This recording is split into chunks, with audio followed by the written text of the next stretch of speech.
पेरिनिस जो है जब राइस का ही है तो राइस क्रॉस पॉलिनेटेड क्रॉप है, यानी अगर कोई वैज्ञानिक कह रहा है कि रूपी भोजन से क्रॉस हो गया तो उनकी भी बात सही है क्योंकि क्रॉस पॉलिनेटेड हो सकता है। अब कुछ कह रहे हैं कि हमको नहीं पता किससे हुआ, तब बर्थी और निवरा में कन्वर्ट हुआ, तो ये भी सही बात हो सकती है। अब इसके सही बात, अगर नेचुरल सिलेक्शन बार बार होता है ना तो म्यूटेशन हो जाता है वैरायटी के अंदर, स्पीशीज के अंदर। अब म्यूटेशन हुआ होगा तो कुछ चेंजेस आ गए होंगे, बार बार नेचुरल सिलेक्शन हुआ तो म्यूटेशन हो गया, हो सकता है म्यूटेशन हो के ये दोनों बदल गए। तभी तो वैज्ञानिक कहते हैं कि हमको नहीं पता किससे क्रॉस हुआ, क्योंकि अगर क्रॉस होना होता तो 70 साल बीत गए तब नहीं हुआ होता, क्योंकि वाइल्ड में कोई नया स्पीशीज तो उड़ के आ नहीं गया या भगवान जी डाल दिए, वाइल्ड में भी तो वो सभी क्रॉप्स तो उसके अगल बगल तब भी रहे होंगे और 70 साल बाद भी रहे। जब उतना दिन में क्रॉस नहीं हुआ तो कैसे होगा? लेकिन कुछ कहते हैं वैज्ञानिक कि अच्छा इनके अंदर एवोल्यूशन हो रहा है, तो जिनके अगल बगल पौधे रहे होंगे किसी भी चीज के, उनके अंदर भी तो एवोल्यूशन हो रहा होगा,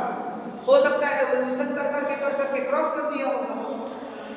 तो जरूरी नहीं है वाइल्ड मतलब कि जहाँ जंगल वहाँ अलग प्लांट न हो या कोई और स्पीशीज न हो ना सर। अरे अब जंगल में तो कुछ बहुत सारी चीजें हैं ना, तो अब किससे हुआ नहीं पता, वो लोग कहते हैं हमको नहीं पता, हो सकता है। अब कुछ लोग कहते हैं कि कुछ घास की स्पीशीज थी, वो धीरे धीरे वो भी एवोल्यूशन करते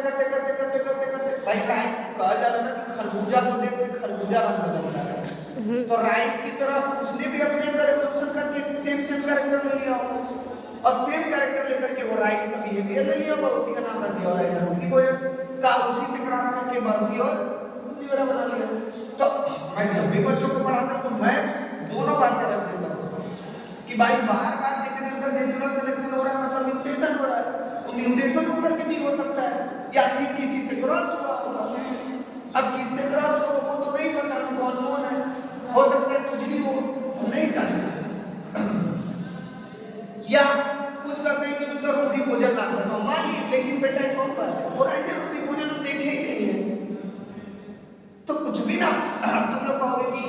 अननोन है। अब हम गए किताब लिख रहे हैं ना, हम बोलेंगे ना कि ओराइजा पेरिनिस का क्रॉस हुआ था वीट से, क्या गलत हो जाएगा? हालांकि गलत हो जाएगा क्योंकि वीट के बारे में आप लोग जानते हैं, तो देखा गया है सर गलत बात, ये रवि की फसल हो खरीफ की फसल है, पहली बात क्यों रहेगा ही नहीं एक सीजन में, तो कुछ भी लिख सकते हैं ऐसा जो तुम लोग नहीं जानते हो, कोई भी क्राइम, तो वैसे ही रूपी भोजन कोई बोल दिया होगा। लेकिन अगर कोई बोल रहा है कि पेरिनिस का क्रॉस रूपी भोजन से हुआ है तो कोई तथ्य रहा होगा, कुछ न कुछ तो रहा है, उनका भी तथ्य है कि जब 70 साल में म्यूटेशन ना हुआ तो कैसे म्यूटेशन हो गया, किसी से क्रॉस हुआ होगा। यानी दोनों बातें क्या है अपने जगह सही है। अब हम लोगों को ये कब पता चलेगा कि सही है? जब हम एमएससी करेंगे, पीएचडी करेंगे या इसी पे रिसर्च करेंगे एक टॉपिक, तो अभी भी पता चल सकता है, हम लोग पास हो जाए तभी बहुत। तो ओराइजा पेरिनिस अननोन या रूपी भोजन से क्रॉस करके बना लिया ओराइजा बर्थी, ओराइजा निवरा, और इनका डोमेस्टिकेशन होकर के बना ओराइजा सटाइवा और ओराइजा क्लेवेरा। ये अफ्रीकन हो गया, एशियन राइस 3 है, इंडिका सब स्पीशीज सटाइवा की, इंडिका, जैपोनिका एंड देन जवानिका। अब इन्हीं तीनों को हम लोग कल्टीवेट करते हैं, यही तीनों हम लोग